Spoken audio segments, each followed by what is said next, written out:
మీకు కూడా డబ్బులు సంపాదించే మార్గం ఎందుకు చూపారు? మీ ఇంటి పక్క ఆయన పెద్ద ఇల్లు, మీరు ఇక్కడే ఉన్నారు. వాళ్ళు చిన్నప్పుడు మీ బారిగానే ఉన్నారు, కొంచెం ముందు ఉన్నారు. వాళ్ళు ముందుకు పోతున్నారు, మీరు ఇక్కడే ఉండిపోతున్నారు. ఏంటి కారణం? మీ ఆలోచన విధానం కదా.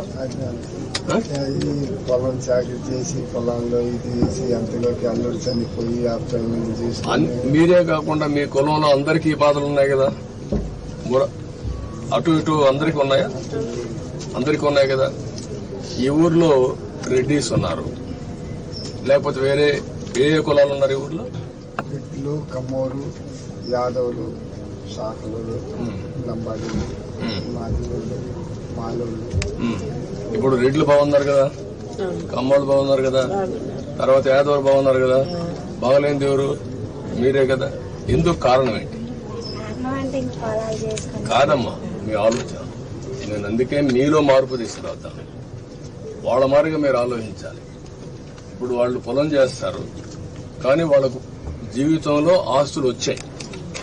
వాళ్ళ తండ్రి తాతో 1 ఎకరా 2 ఎకరాలు 5 ఎకరాల భూమి ఇచ్చాడు, మీకు అవి లేవు. కానీ మీ కష్టార్జితంతో మీరు బతుకుతున్నారు. ఒక్కసారి పిల్లల్ని బాగా చదివించారనుకో, మీ జీవితాలు మారు.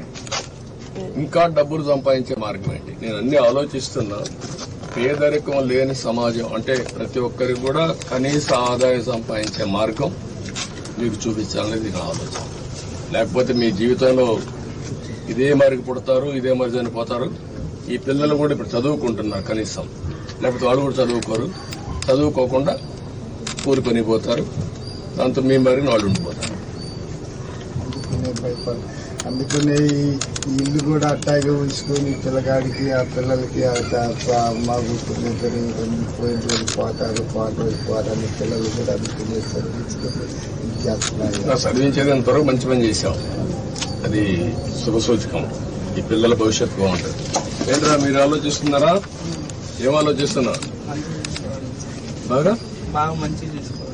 బాగా చేయాలని ఆలోచిస్తున్నారు.